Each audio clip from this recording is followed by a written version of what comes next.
So this is the output.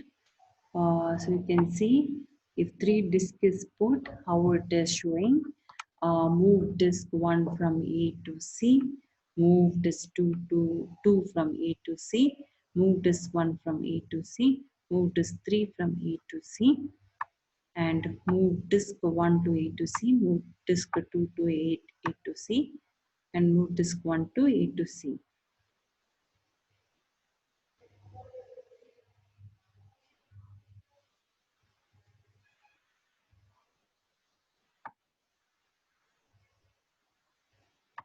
The total number of moves is 7.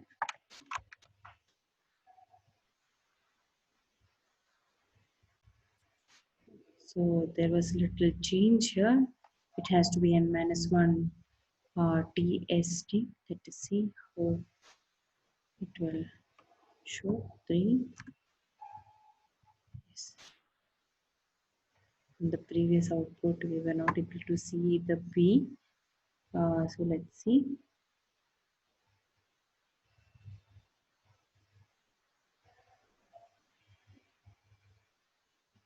So the total number of moves that we have so that we reach to the destination is 7 moves.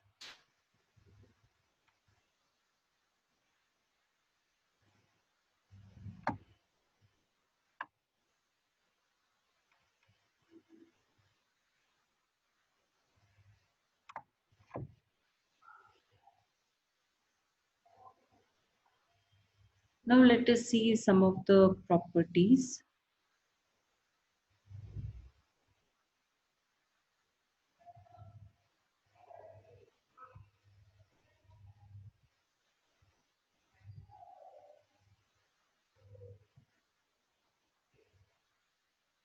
So there is some properties of recursive definition or algorithm.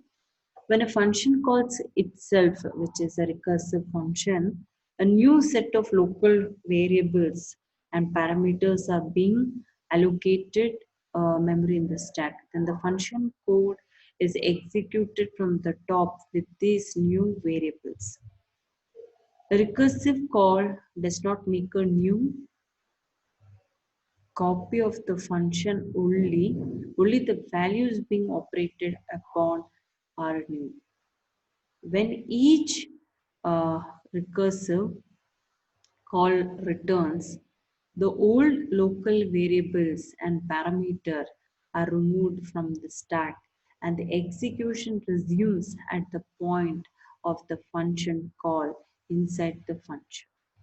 Some facts about the recursive functions are: recursive functions do not usually reduce the code size.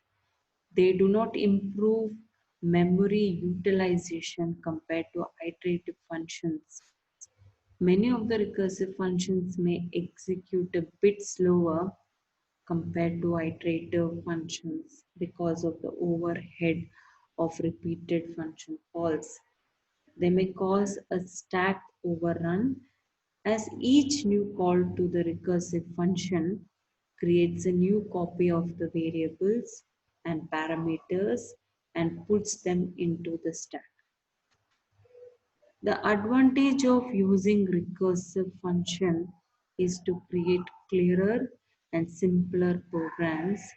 Moreover, some of the algorithms do require recursive functions as the iterative version of them are quite difficult to write and implement. While writing a recursive function, a conditional statement has to be included which will terminate the recursive function without using a recursive function call. Otherwise, the recursive function will enter into an infinite loop and will not terminate at all. So there are few conditions that we have to follow. For any recursive function, it has to satisfy the following condition. In each and every call, the function must be nearer to the solution. In other steps, at every step, the problem size must reduce. There should be at least one non-recursive exit condition. With this, we'll finish it off with the module.